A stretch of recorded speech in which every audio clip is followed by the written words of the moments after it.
Porque o Abel, depois da vitória de ontem sobre o Botafogo, de Ribeirão Preto pela Copa do Brasil, defendeu, disse que ia defender, ia ligar para a Leila e ia pedir para que o Estevão, o jogador do Palmeiras, não fosse negociado até 2027, que ele sabe que essa é uma medida que não vai agradar nem o jogador, nem os pais do jogador, nem o empresário do jogador, mas que seria muito importante porque o jogador é diferente, porque ele nunca tinha visto nada igual e que seria a melhor medida a ser tomada.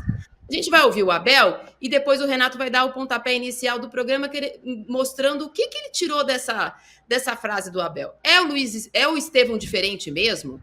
É o Abel dizendo que quer ficar até o final do segundo mandato da Leila? O que o Abel quis dizer com isso? Fala, Abel. Eu vou pedir à Leila para não o vender, não vendam este jogador. O pai, o empresário e ele vão ficar tristes. Deixem ficar connosco até 2027, porque acho mesmo que este jogador é diferente de tudo que eu já vi. É um miúdo que defende, é um miúdo que ataca, é um miúdo que se mostra para o jogo. É impressionante. A declaração do Abel em relação ao Estevão é impressionante, porque a gente não pode deixar de considerar que ele está vendo um fenômeno que é, no momento, pelo menos parecia ser até agora, o maior fenômeno do futebol brasileiro recente, que é o Endrick. Quer dizer, o treinador do Endrick dizer que o Estevão é algo diferente de tudo que ele já viu na vida é realmente uma declaração impactante.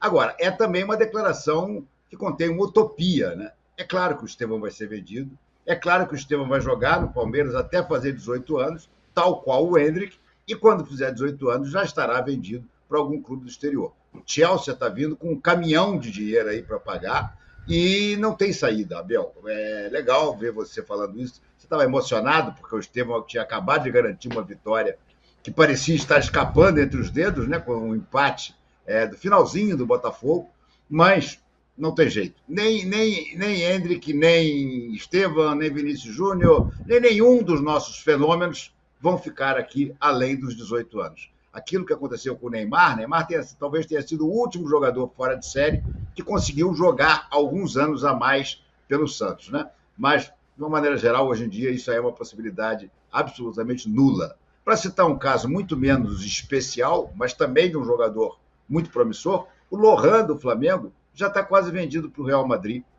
Também, quando fizer 18 anos, vai embora. Então, Abel, eu sinto muito, mas embora você esteja até acenando assim, de repente eu fico até 2027, vais ficar sozinho, opa, porque no dia que o Estevão fizer 18 anos, ele pega a malinha dele e vai para o aeroporto. É um jogador realmente muito diferente. Mas eu, que não treino o Estevão todo dia, que não estou todo dia com o Estevão, ainda acho que ele tem que comer bastante arroz com feijão para chegar no Endrick. E o Endrick é somente um ano mais velho que ele, né?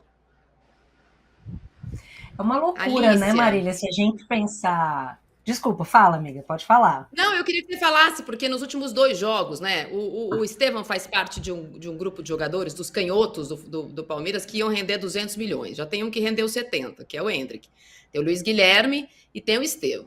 O Abel, a forceps colocou os 2 para jogar. Agora colocou. E aí, no caso do Estevão, nessa semana ele colocou o Estevão em 2 funções. Contra o São Paulo ele jogou de um jeito e ontem de outro jeito. Muito mais leve no ataque do Palmeiras. E aí ele coloca uma... Assim, eu não sei se o que ele falou faz o Estevão ficar mais 3 anos ou faz o Chelsea querer ainda mais. Será que ele não funcionou como aquele negócio que abafa lareira? Vamos colocar mais dinheiro aí? Olha, Marília, boa noite para você, Renato, Casão, todo mundo que está com a gente. Quem acompanha a base do Palmeiras mais de perto sabe da expectativa que existia já com o Estevão e muita gente que desde a base dizia que ele era mais impressionante do que o Endrick. E aí quem não estava vendo no dia a dia falava assim, não é possível, né? O que os caras estão dando para esses meninos ali na base do Palmeiras, porque um raio não pode cair 2 vezes no mesmo lugar. Mas, de fato, como você falou, o João Paulo Sampaio, lá em 2022, antes até de fechar o contrato do Endrick, disse que se o Palmeiras não fizesse pelo menos 200 milhões de euros com os canhotos do Sub-17, que podia mandar todo mundo embora, que eles eram os incompetentes, e dentre esses garotos estavam aí Luiz Guilherme, Estevão e Endrick. A fala do Abel ontem, ela me chamou a atenção, não só por essa questão da data, né, uma data muito específica, 2027, né, ele pedir para o garoto não ser vendido, né, para um ano além dele, 2 anos depois dele fazer 18, né, porque ele fez 17 semana passada, então ele, em tese, tem mais um ano de Palmeiras até ele poder ir para fora. Deixou essa pulguinha atrás da orelha se há um planejamento do Abel de ficar, se tem alguma renovação por aí vindo, e também assim, a emoção com que ele fala na voz, a emoção que ele fala, como o Renato disse, de algo que ele nunca viu, sendo que ele é o cara, né, que ajudou a subir o Endrick, você vê que é um gosto pelo futebol, é alguma coisa diferente. E não à toa ele era chamado de Messinho, porque, ao contrário do Endrick, que tem essa questão da técnica, da força, da velocidade, o Estevão tem muito essa coisa do drible, né? Muito. Ontem acho que foram 11 dribles no jogo. Tem essa coisa de tentar, de insistir, né? O Abel elogiou isso também. Ele é um jogador que tenta fazer a jogada bonita. Mesmo quando não dá certo, o Abel parece ter orgulho dele porque ele tentou. Então, eu não acho que é um jeito de atrair dinheiro, porque eu acho que o dinheiro vai vir de qualquer forma, o interesse é inevitável. Também acho inevitável que ele vá, até porque jogador é isso, né? O cara vive do corpo. Essa aposta de ficar 1 ano, 2 anos a mais pode custar uma venda, né? Pode não aparecer uma proposta depois. Então, acho inevitável, mas deixou aquela pulguinha atrás da orelha em relação à permanência do Abel. Aproveitando só que eu estou com a palavra, Marília, só para deixar um ponto em relação ao que você falou da CBF, o que eu escrevi hoje, eu estou naquele modo da figurinha não surpreende mais a bala, porque é uma entidade que nunca respeitou as mulheres, só teve em sua história até hoje uma mulher que saiu e hoje processa a entidade por um ambiente hostil às mulheres, em que nós tivemos um presidente afastado por assédio, em que, ao conversar com as mulheres, a gente entende que o assédio e o machismo são institucionalizados. Aí, essa entidade se sente absolutamente confortável de entrar com uma liminar que, curiosamente, caiu junto com outras 10 liminares exatamente no plantão de uma determinada juíza, para descumprir a lei, dizendo que não precisa disso, porque ela já se esforça muito e trabalha muito pela igualdade de gênero. A gente não está vendo, né? O que a gente está vendo é ela se esforçar muito e acionar o seu jurídico para não precisar colocar de maneira transparente o quanto ela paga. E estamos falando de uma lei que busca alcançar a igualdade de pagamento para pessoas na mesma função. É só isso. É como o feminismo busca igualdade de direitos, homens e mulheres. Essa lei quer que homens e mulheres na mesma função recebam o mesmo salário, né? Não é nada muito absurdo, mas a CBF, como sempre, né, fazendo um auê, um marketing, uma coisa bacana, e a hora que é para trabalhar mesmo de verdade e agir, passando vergonha. Casão, pois é tão desanimador, mas seguimos, 2024 e seguimos com mais essa derrota. Casagrande, sobre o Estevão especificamente, as hipérboles do Abel ontem, ou para quem não é quem não é palmeirense, não acompanha desde a base, chamou de fato a atenção depois de uma derrota, depois de uma vitória, né, magra até, apesar do Palmeiras ter jogado muito bem no primeiro tempo, mas uma vitória magra do Palmeiras. Aí eu queria que você falasse, juntasse todos esses adjetivos que o Abel falou sobre o Estevão e sobre esse raio-x que a gente tem dentro do Palmeiras hoje, que o jogador chega, sobe e é vendido. Não é de hoje, não é com a Abel, não é com a Leila, não é com o Gagliotti, não é com o Paulo Nobre, é desde que a bola chegou aqui. Mas agora tem sido cada vez mais cedo. Então, primeiro, olá Marília, Renato, Alícia. O Abel falou tudo aquilo que nós não vimos, que a gente não vê do Estevão, né? Do tamanho que ele vê. É lógico que nós estamos vendo a qualidade, que ele é diferente, que ele vai para cima, que ele é corajoso, ele é muito rápido, ele é muito leve, ele tem um drible em progressão muito, muito interessante. Realmente ele é diferente. Mas a emoção que o Abel fala, né, nessa entrevista sobre o Estevão é o que ele vê todo dia o Estevão fazer, né? Todos os dias nos treinos, todo tipo de treino, todo tipo de coisa que ele vê no dia a dia, e isso deslumbra o Abel. E o Abel não é um treinador deslumbrado com o jogador. Isso ele já provou diversas vezes. Tanto que teve um momento que todo mundo criticava o Abel porque não punha o Endrick de titular. Todo mundo tem que pôr o Endrick, e ele ia lá, punha de vez em quando do jeito dele. Então ele não é um treinador que se deslumbra com jogadores. Ele põe quem ele quiser, ele põe no banco, ele tira do time, e não importa, e pode ser quem for, que ele tem o esquema dele, o jeito dele de jogar na cabeça, e ele mexe do jeito que ele quiser. Ele tem esse tipo de comportamento. Ele não se deslumbra com o jogador. Mas, na fala de ontem, ele mostrou estar deslumbrado com o Estevão. Então, isso é para prestar atenção. Isso, a parte do 2027, vamos segurar o Estevão, assim, não dá para segurar mesmo e pronto. Quer dizer, ele deseja, beleza. Talvez ele tenha falado isso no tamanho da emoção do momento, né? Porque ele mesmo sabe que não dá para segurar. O Brasil não segura ninguém, não dá para segurar. 27, sei lá, pode ser uma possível renovação, pode ser qualquer coisa. Pode ser que ele tenha falado qualquer número, assim, qualquer ano, sabe? Agora, o que mais me chamou a atenção nessa entrevista é realmente a emoção e o deslumbramento que o Abel falou sobre o Estevão, que ele nunca falou sobre ninguém. Sobre nenhum jogador. Ele tá 3 anos, né, no Palmeiras. Esse aqui é o quarto ou fechou 3 terceiro? anos e meio. 3 anos e meio, ó. Em 3 anos e meio de Abel, o Abel ganhou todos os títulos possíveis aqui no continente. Não foi? Todos. Já ganhou tudo, todas as vezes. 3 paulistas, tem 2 brasileiros, pode ser tri, enfim, 2 Libertadores, ganhou tudo. Né? E todos esses anos, ele nunca se deslumbrou com o jogador dessa maneira que ele falou do Estevão. Foi a primeira vez do Abel mostrar assim, um olhar diferente para um jogador que ele tem na mão. Então, gente, é assim, para a gente prestar mais atenção nesse Estevão. É para a gente prestar mais atenção, olhar mais, sabe? Porque o que esse moleque, esse garoto pode... O que ele faz nos treinos, né? Que o Abel tá totalmente perdido. O Abel tá apaixonado pelo futebol do Estevão. Isso aí é legal. O garoto conquistou o Abel, que não é fácil. Repito, não é fácil. Ninguém conseguiu receber uma declaração de amor do Abel Ferreira nesses 3 anos e meio. O único que o Abel fez uma declaração de amor pública foi o Estevão. Então, ele fez pro Rony.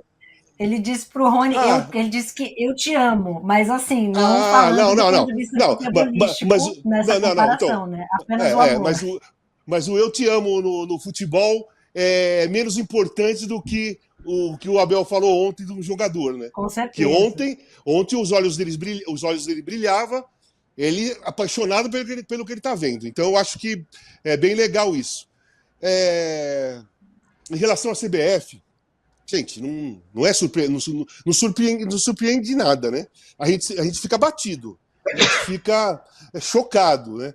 Que a CBF se comporta dessa maneira. Todas as vezes, é histórico que a CBF se comporta desse jeito. Não é hoje, não foi ontem, foi todas as vezes. A história da CBF é machista. A história da CBF é desse jeito. Eles não conseguem ter a sensibilidade nem de respeitar uma lei. Né? Nem de respeitar uma lei. E todas as vezes que a CBF tentou fazer alguma coisa antirracista ou qualquer outro tipo de coisa, eu nunca levei em consideração, Marília. Eu sempre escrevi que isso aí não significa nada. E não significa nada. O que significa é atitude. Então, qual foi a primeira atitude que a CBF tomou? Verdadeira atitude dela foi entrar na justiça para não cumprir a lei de pagar um salário igual com uma empresa que tem mais de 100 funcionários para um homem e para mulher. Essa foi a atitude que a CBF tomou. As outras não foram atitude. As outras foram tudo para marcar cartão. O Vini Júnior está sendo atacado por racistas. 2, 3 anos já faz. Já faz 3 anos. Eles, vamos fazer uma roupa preta e jogar na Espanha. Pronto. Isso aí não significa nada. Eu nunca levei... Não me emociono e não fico sensibilizado. Nunca fiquei por nada, nenhuma tentativa da CBF se mostrar preocupadas com os preconceitos. A única atitude verdadeira de CBF, a única atitude que mostra a cara da CBF de verdade, a única atitude que você falar, isso aqui é de CBF, foi essa aí. Preconceituosa, machista, desrespeitando uma lei, né? Desrespeitando a lei, querendo mudar a lei, burlar a lei, para não pagar um salário igual ao de um homem e uma mulher. Essa é a CBF, gente. Esquece as outras coisas. Se preparem daqui para frente. Eu espero que daqui para frente, quando esses caras colocarem entrarem com uma faixa antirracista, eu espero que a imprensa brasileira não bata palma. Não fala, olha que atitude maravilhosa da CBF. Eu espero que a imprensa brasileira não caia mais nessas armadilhas falsas que a CBF coloca ou faz de vez em quando. Porque a cara da CBF verdadeira é essa. É essa de entrar na justiça para não cumprir a lei. Ô Marília, eu estou me perguntando aqui, o Palmeiras vai disputar o Mundial de Clubes, né? Flamengo, Palmeiras e Fluminense estão no novo Mundial de Clubes, né? Eu estou me perguntando aqui se o Abel vai dizer, como disse para o Hendrick, em relação ao Mundial anterior do Palmeiras, que ele tem que ir para a Disneylândia. Manda esse para a Disneylândia que eu quero ver, Abel, na hora de jogar o Mundial de Clube contra os europeus. E, ao mesmo tempo, eu fico me perguntando também, e o Mitair, hein?